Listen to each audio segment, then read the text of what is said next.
I do think moving forward, SEOs, even if you decide that you're not going to learn Python and learn API calls and understanding neural networks and all of that stuff, you should understand the basics of LLMs and how generative AI works. Google yesterday was the first time I put a query into my Chrome browser. I didn't ask it to go into AI mode, and Google put me in AI mode immediately. I've never had that happen before, but that is what they're moving towards. They're moving towards this very personalized, very individualistic search experience using their LLMs. You don't have to be an expert, but be no more than your clients do. So you can have an understanding, because it is shifting and changing. Welcome to the Agency Growth Series, the podcast dedicated to setting up, running, and scaling your SEO agency. Hi, everyone, and welcome to the Agency Growth Series podcast. This is the 4th episode, and today I'm joined by Ryan Shelley, CEO of SMA Marketing, who's going to talk to us about setting AI SEO services to clients. Hi, Ryan, and welcome to the show. Hey, Benjamin, thanks for having me. Yeah, it's a pleasure. I really look forward to this discussion. And before I jump into my questions, I just wanted to start off with an icebreaker type of question, something that's very relevant given what everyone's really talking about, a bit of a cleaving type of conversation. But in your mind, is AEO or GEO or AI SEO the same as SEO or different? What's your opinion on this? There's definitely a lot of overlapping principles between all of this. I mean, content is the basis for everything, right? Without content, we don't have indexes. Without content, we don't have large language models. So while there are definitely a lot of overlap and similarities, the technology behind both of these types of informational retrieval systems, I guess we could call them, is very different, right? So I think those are the different nuances that we have to think a little bit differently about. The algorithms and or the lack thereof, also play a large role as well. So yeah, there's definitely a lot of debate online, where it's, you've got everything from SEO is dead to AI SEO is the exact same thing, and there's no difference at all. I think the truth is always somewhere in the middle. And I think that's important for all of us to be curious, ask questions, and run our own tests and experiments to see what we know to be true for ourselves. That's a good answer. And I think that leads well into my first question, which is, how did your agency actually start selling AI SEO services? Was it customer demand from your clients who started asking for this type of service? Or was it a conscious business decision to diversify beyond SEO services? Because if I'm correct, SMA Marketing's been in the game for a long time now, since 2009, if I'm not wrong. Yep.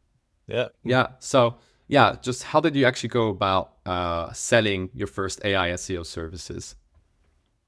Yeah, I think it goes back even further than that. Being a smaller agency, and being a group of marketers who wanted to be maybe more choosy in who we do work with, but also intentionally staying small, because honestly, I just never had a desire to manage that many people. I was fascinated by generative AI years ago.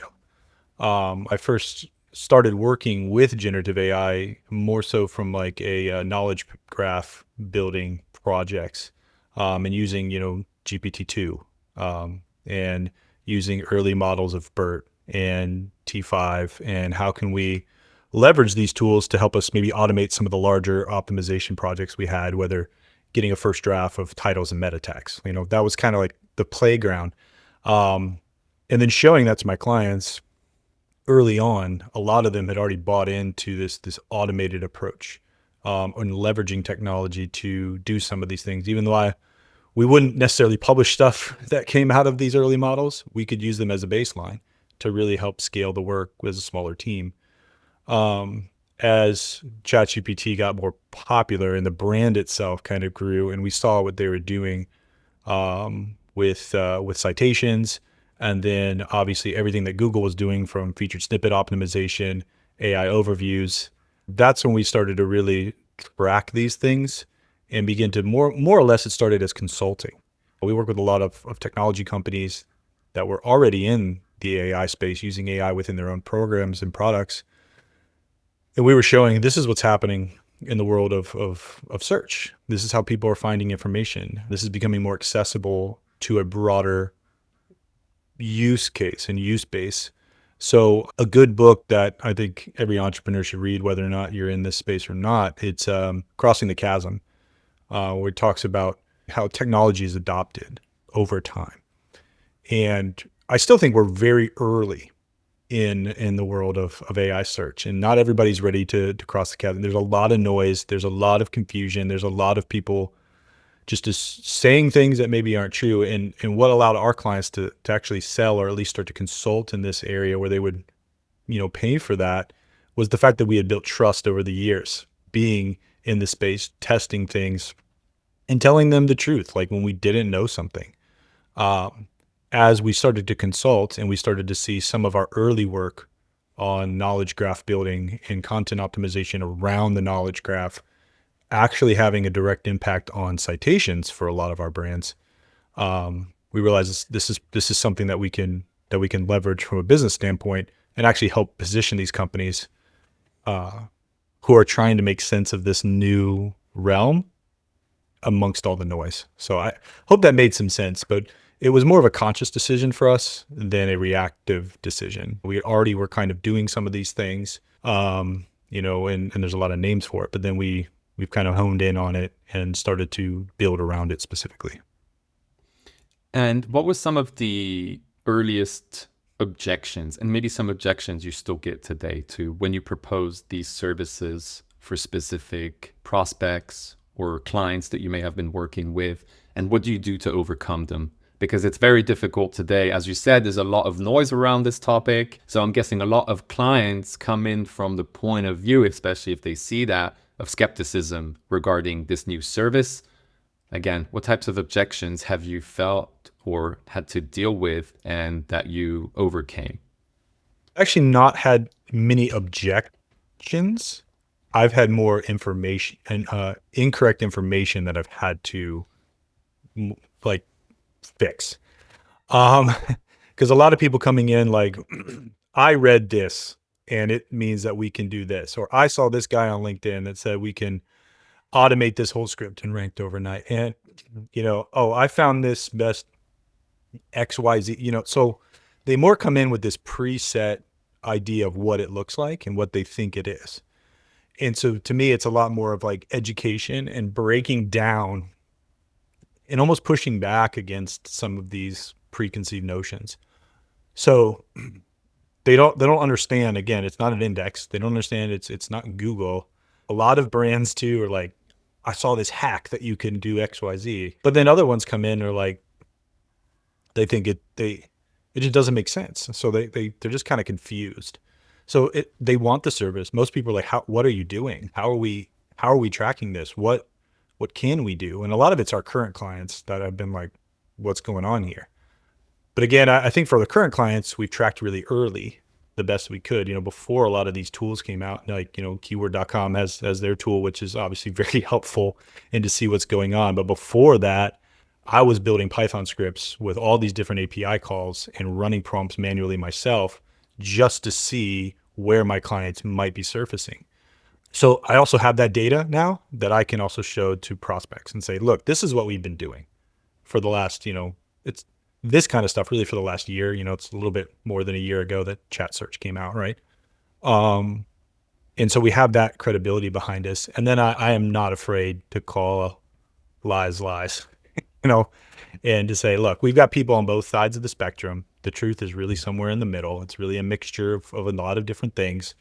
And then for myself, having some further education in order to actually explain how large language models work, understanding how to kind of peel back the layers for them to see and go, this is what's actually happening. And here's the things that we can do to help increase visibility for your brand.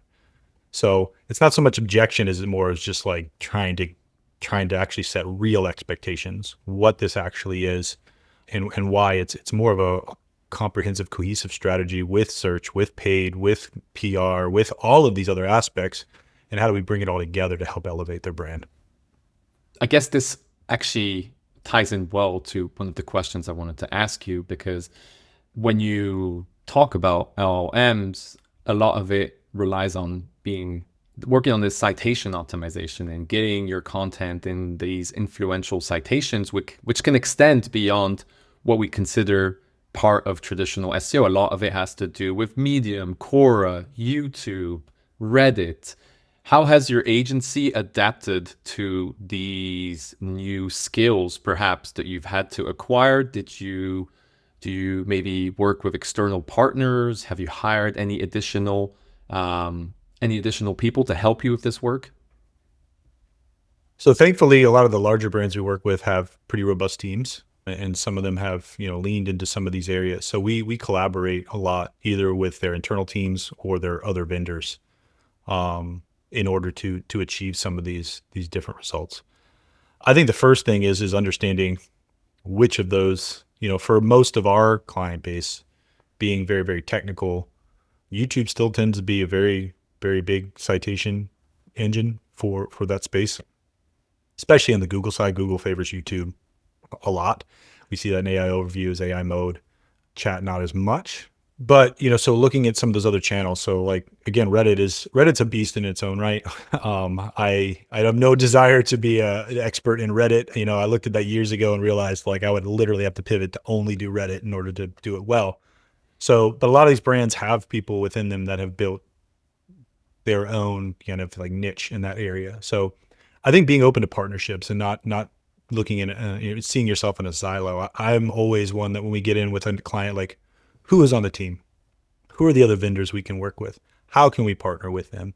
If they're working with a PR agency, hey, can we do something like this? And kind of collaborating, because the reality, it's, rising tides lifts all boats. Too often we get in our little corner and we think that what we're doing is only what we're doing, but none of the things that we do online are happening in silos. They all have impacts in other areas. So we haven't hired internally, but we do look to partner and see what resources that client has. And some of the clients have, limited budgets. Like they only have enough budget really for this specific thing. And so we'll try to find, okay, what can we do that's going to make the most impact? Who do you have in your team? Like, have you answered questions on Quora, or is there a third party site that's really, really niche specific that keeps getting cited in one of these platforms that we can go build some sort of relationship with? I think to me, it honestly goes back to like the old days of SEO, where it was a lot more about relationship building, and I mean, even before like the PBN worlds of, link acquisition. So one of my early mentors and coaches in the space was a brilliant SEO, Eric Ward. His nickname was Link Moses. He's probably one of like the original link builders on the internet. So Eric was an amazing man. He passed away a few years ago, but I remember when he was mentoring me early on, he would always tell me, he's like, would you build that link if it had no Google value? Does it have raw, real business value? And that's kind of the principle that he came around with this whole links and SEO and in the internet. And Eric was good at what he did. I mean, anybody does a Google search, you'll see like all of the largest websites in the world. Amazon, he built Amazon's link structure in the early days. So guy knew what he was doing. And so that's the same principle today, right? Like, who are the relationships that I need to build with? And maybe it's another agency. I do that a lot. I'm like, hey, you guys are really good at Reddit. Do you want to help us on this project?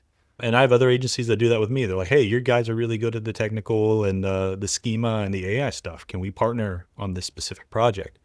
And I think that's just what allows you to do this at scale. Too many agencies think they have to do everything. Do what you're really good at and partner with people that are good at other things. I mean, there's plenty of work to go around, so that's kind of how we approach that, I guess.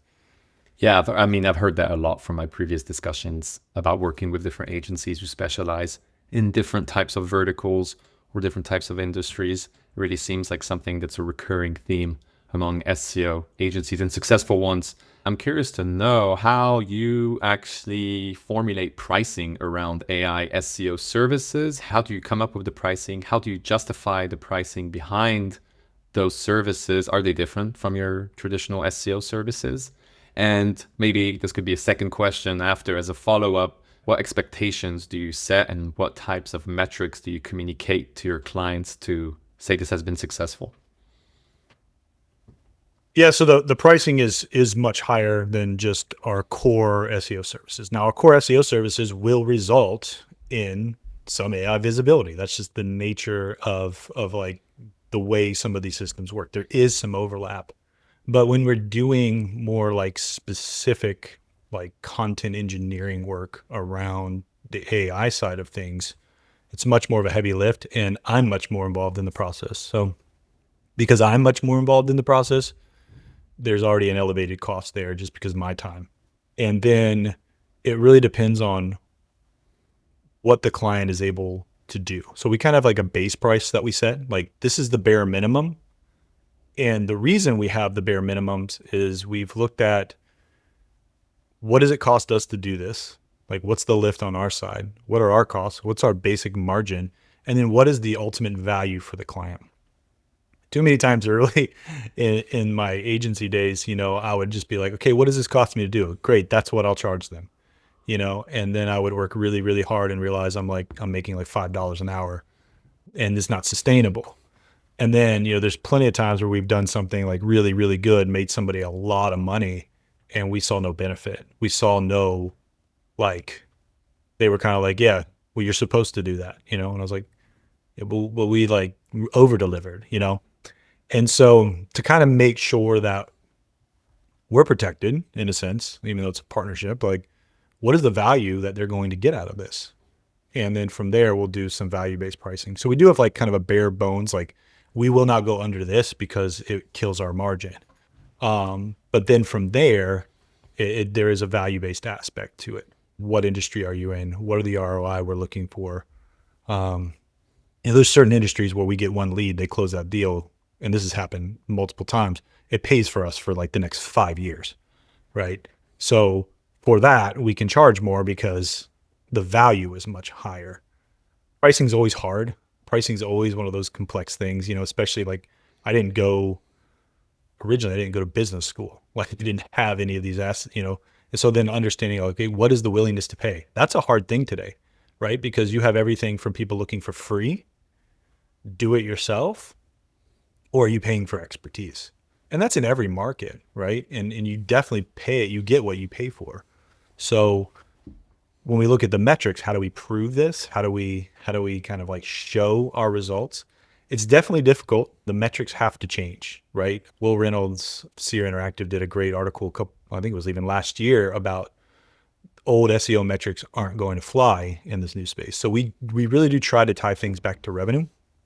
So that means setting up the right tracking. So what is our goal? Like what is the client trying to achieve? And we get that on paper, we get that in writing. That way it's not this kind of, oh, I said on this call, but today it's this. And we reaffirm that on our calls. Then we make sure that we have the right tracking set up so that we can track that. So typically like form fills or e-commerce and sales.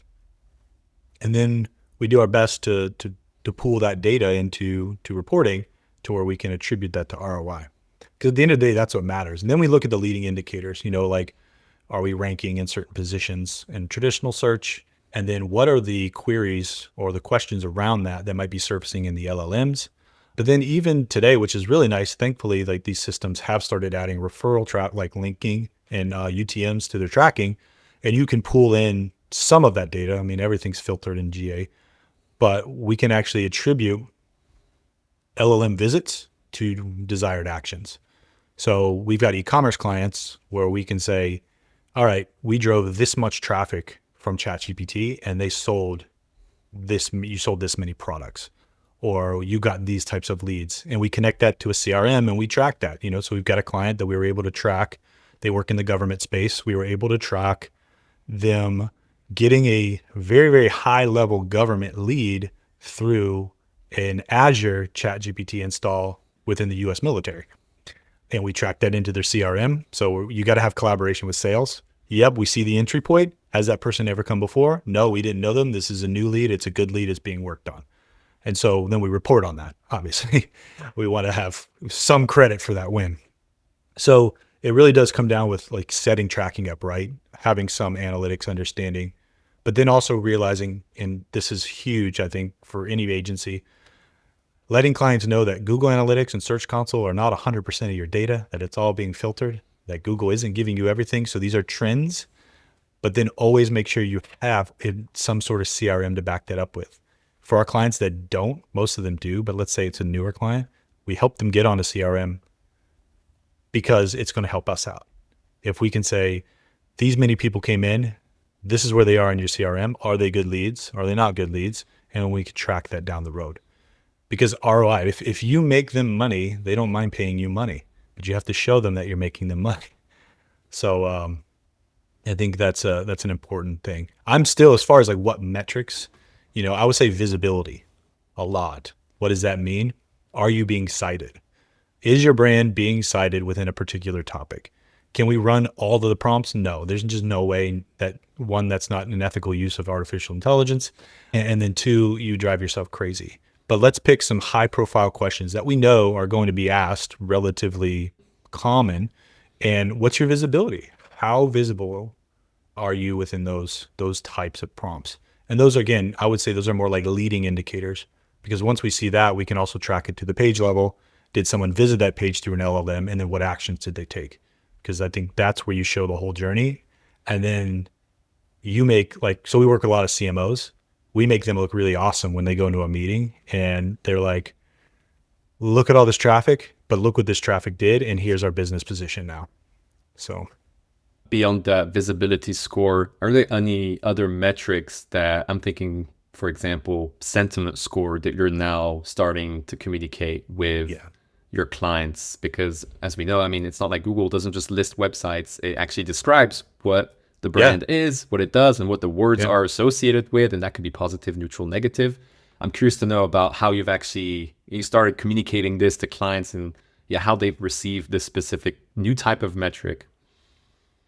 Yeah, so we've, sentiment score we use in even content creation side of things. I think that's another really great metric, because another thing that plays into visibility is brand reputation, right?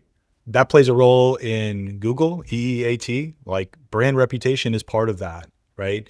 And the LLMs are going to look at that too. So again, the LLMs are not crawling an index, they're crawling the content. What are people saying about it?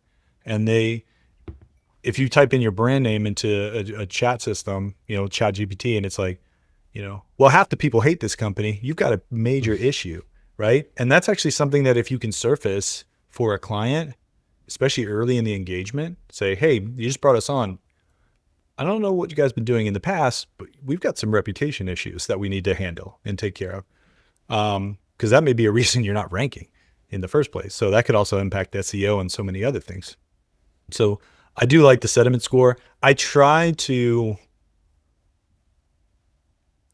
get really technical and nerdy because I like this stuff, like really quick. So I try to take these reports and these analytics and kind of bring them into a term or something that they would understand. So I usually translate that into like, here's your reputation. Here's what people think of your business, instead of just sentiment analysis. Like, it makes you sound smart when you say that, but a lot of these people are like, I can't translate that to my C level. So what does this mean? So I'll take all of our reporting and then I'll kind of break it down into layman's terms, and like, here's how visible you are and here's how you're being perceived. So here's how many people are seeing you. Here's what those people think of you. And here's what they're doing as a result of that. So I think clients can digest that, and then they can also tell their bosses that. So I would encourage all the nerds out there like me to like keep our language in-house and then translate that for the people who need to do something with it. That's good advice. I'm curious about the client expectations. What has been your Your experience with clients asking about AEO, GEO, AI SEO services, do they expect results really quickly? How do you balance fast, maybe if they expect fast results with applying best practices for AI SEO? In your mind, how long do these types of initiatives take? For example, improving the sentiment score, and what has been the overall expectation from customers? But one of the things that I've had to learn over the years is that if I don't set expectations, they will often set unrealistic expectations. So I try to come in early and say, here's what is actually achievable within this space. And they may say, okay, well, we've got a timeline and we've got to show X result. And there are like quick wins. Most sites just have like major issues with like content structure. They have, issues with not covering a topic. Like they think they cover a topic, but they just don't. Or they don't have good author pages and author signals, and they're not talking about the awards and like these little things that you can easily start to like add in value and talk about the business in a positive light that could relatively quickly influence these scores. I mean, I'm not going to say this happens all the time, but I've seen changes happen in 24 hours. And if you look at AIOs and you track any of that, anybody, you'll see that literally changes daily, if not multiple times a day.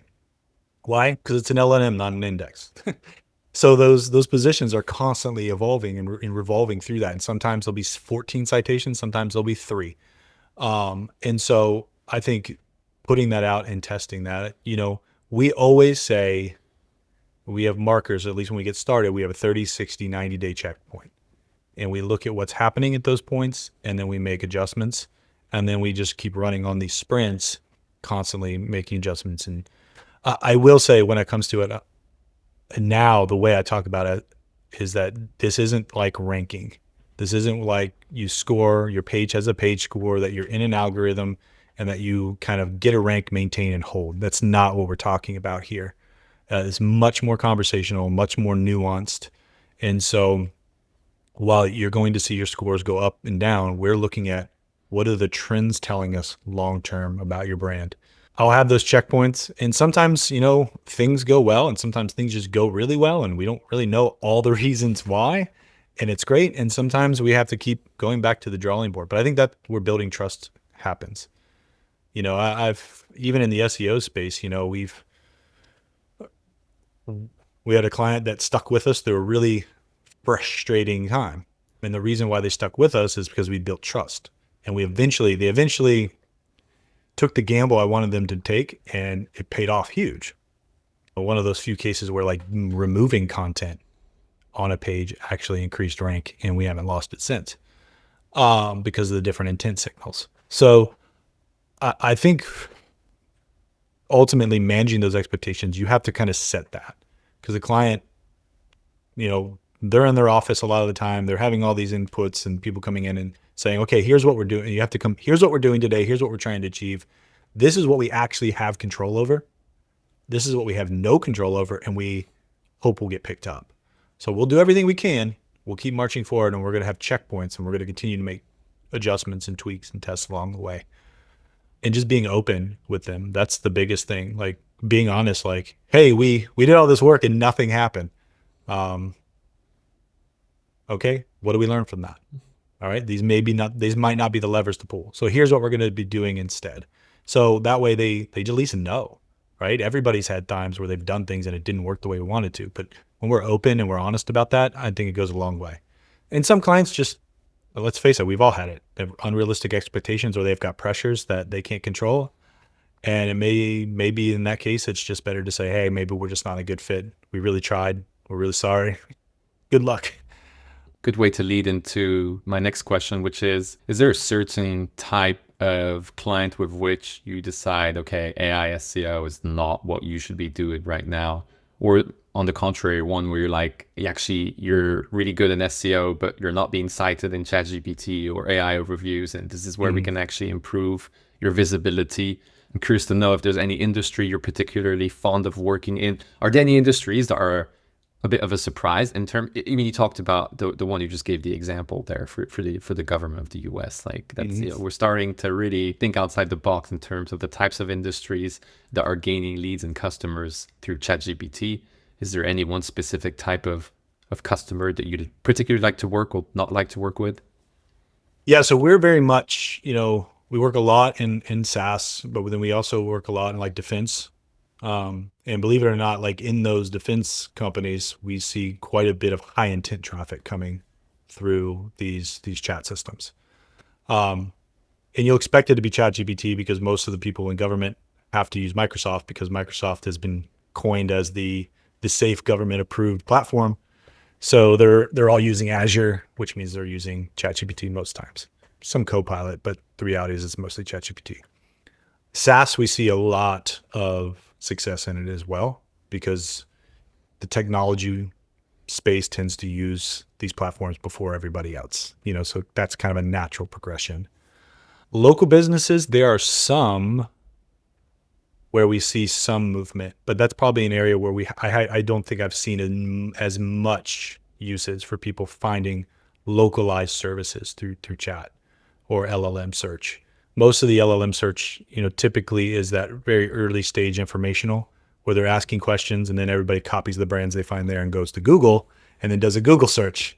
So I think one of the big things that is often overlooked is now the importance of brand SEO.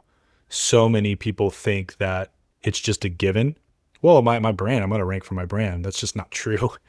And that's honestly where most companies overlook. And most companies where we'll start too is like we need to do brand LLM optimization. Because if you are cited, it's only from third-party sources and they're not pulling information from your own site, which is not really good because you're leaving it up to somebody else's interpretation. But then when you do show up in this query and then someone goes and Googles you, you're not even there too. So like that's started in LLM and it's continuing into SEO. So there's a kind of the crossover. I think that's probably what the most overlooked space I see, even in industries where it is really relevant. But local, I would say, is not the one where I'm seeing as much.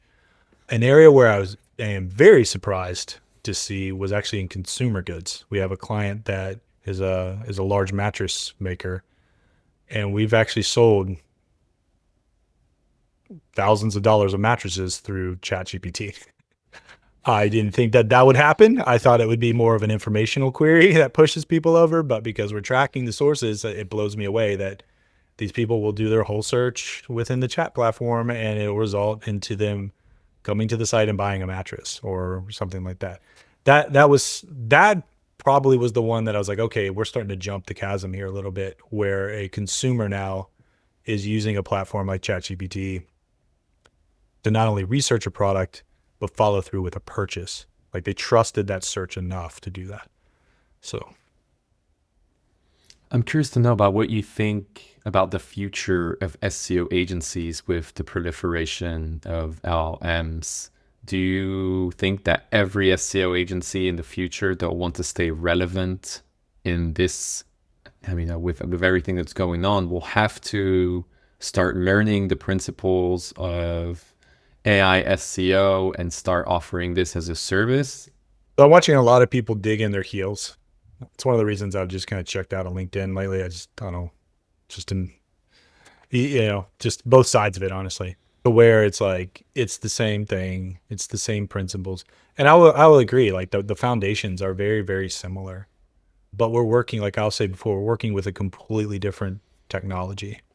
And it's going to be interesting to see how these LLMs work moving forward and what the progression is going to be in the space because they're really only using training data up until November of last year. I think that's what ChatGPT 5 is on, and these LLMs probably won't be going to regular indexes for that training data because there's so much AI content online, and it would be foolish as an engineer to train the LLMs on AI written content to help it be better at being a human. Kind of doesn't work that way. So they're going to have to get creative in how they train. But I do think moving forward, SEOs even if you decide that you're not going to like learn Python and learn API calls and understanding neural networks and all of that stuff, you should understand the basics of LLMs and how generative AI works, and the fact that, like the basic stuff. Like, I know SEOs that think, image generation is an LLM. It's not. Image generation is done through a number of different things, whether it be a GAN or a CNN or diffusion networks or something like that. So understand and get familiar with the baselines, because this is where it's going. Google yesterday was the first time I put a query into my Chrome browser. I didn't ask it to go into AI mode, and Google put me in AI mode immediately. I've never had that happen before, but that is what they're moving towards. They're moving towards this very personalized, very individualistic search experience using their LLMs. And actually, here's Google's using diffusion models now for their LLMs. That's like a breakthrough that's happened within the AI space, because diffusion models were only used for like image generation. That's where you get these really cool, realistic images. And so these models are changing, the technology is changing. So having a baseline understanding of what can be done, what is being done, what are the inputs, how do they read content? Here's a big one. Do LLMs read structured data? And there's a lot of people say, yes, they do. And a lot of people say, no, they don't. Well, when an LLM goes and crawls a page, it doesn't crawl a page. It reads the text on the page. It's trained to read the text. It's not reading your HTML. It's interacting with the text like a person. So no, it's not reading your structured data. But if you have structured data, it can influence it, whether it's being pulled in the index when it does a RAG search. And if you didn't understand like RAG and those things, like familiarize yourself with those concepts. You don't have to be an expert, but be no more than your clients do, so you can have an understanding, because it is shifting and changing. You obviously knowing all of this, and as you said, nerding out about this topic, has this helped you convince some of these skeptical clients about actually trying the AEO services that you're providing? Yeah.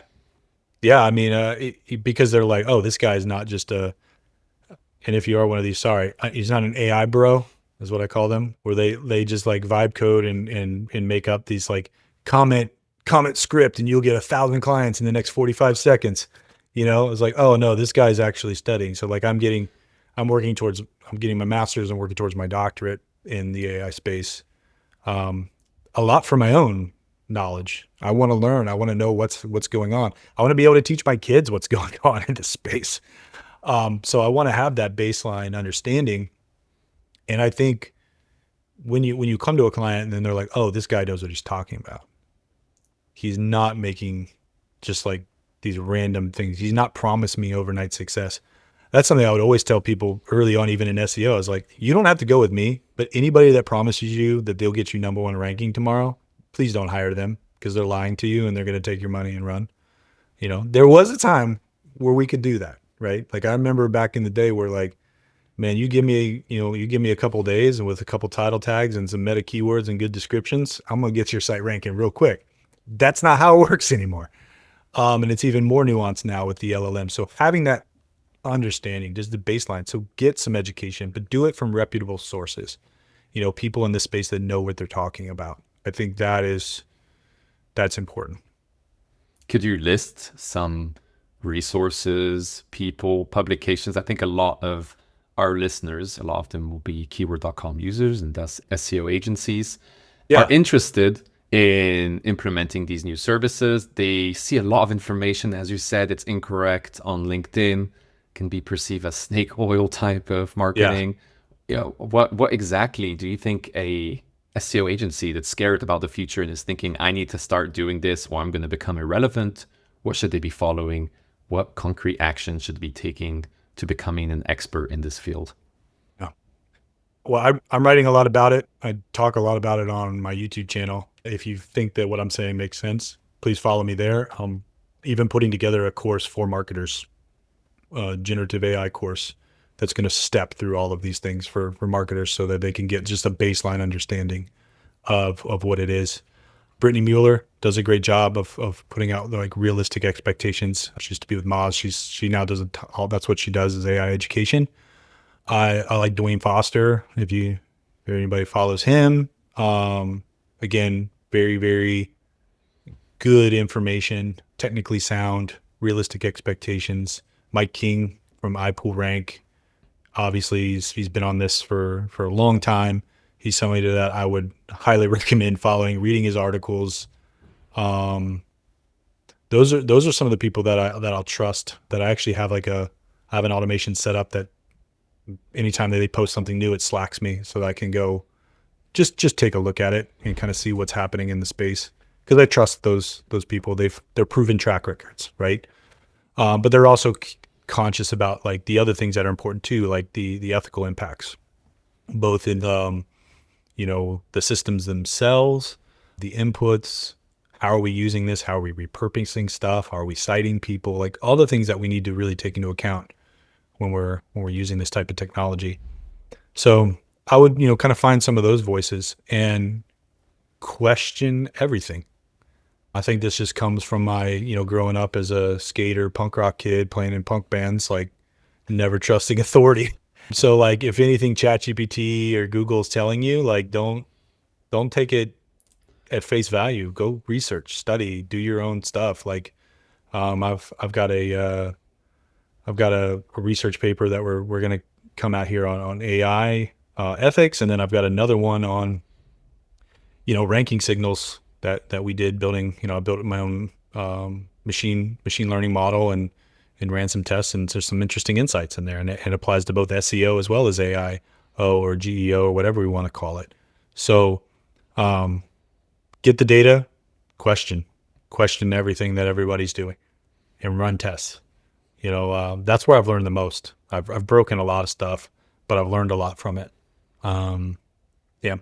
Sometimes I've failed miserably, but it's been really, really good. Like, recently I'm doing this kind of like, can I keep updating this content in a way, and eventually my videos in the AI is in the AIO always, but my blog is not ever cited. My video is always there.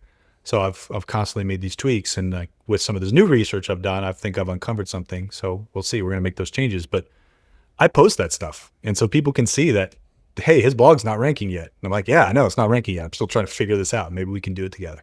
So I think that's how we learn. Follow those people. If you're interested in the YouTube videos, you can check out some of the stuff I'm doing there. Ask questions if I find something. Read. If you really want to get nerdy, I mean, there's tons of books out there. Like you don't have to read this one, but this one will give you a lot of understanding of how like the baselines of these neural networks and things that like work. But then there's who just put one out? Sorry, I'm like going a thousand different directions. Eric Inga, they did a generative AI SEO book. That's a great book for all SEOs. He's built and sold multiple agencies. Highly recommend that book. Because here's an SEO that's pivoted. He's been in the industry way even longer than I've been in the industry. The guy knows his stuff, and he puts it in plain like SEO language. So there's a lot of resources out there, but like read it, and then like I said, challenge it. I'll definitely try to link some of those resources in the description if you're willing to share them as well as your YouTube channel for anyone who wishes to follow your content. But yeah, I mean, it sounds like I need to read some of those books as well. So I'm definitely going to have to ask you about them. And what would you say, just as a final question, is the time to fluency in AI SEO, in your opinion, from the moment somebody who's decently well-versed in SEO starts dedicating time to this? So most of my team is not as technical as me. In fact, none of them really are. And all of them are very fluent and proficient in it now. I started talking about it years ago, but I really started pressing them to learn it maybe the last 6 months. I think if you really like harness some time and you really devote some time to it, 6 to 12 months, you can be like, really know your stuff. But even in a weekend, you can get to a point where you can talk about it like with some educated thoughts, right? Where you're not just like kind of go, well, I think like, well, no, this is what's going on. It just takes time. So like the books you're reading, the books you're listening to, the videos you're watching, like all of that, it plays a big role. Like for me, I know I need the constraints. Like if I'm not getting graded on it, I probably won't do it, which is the one main reason why I force myself to take classes and like pay for them, because if I pay for it, I know that I'm going to do the work. That's just, I have to do that for myself because I need that motivation. But if you're motivated on your own, like set it up, set some course time.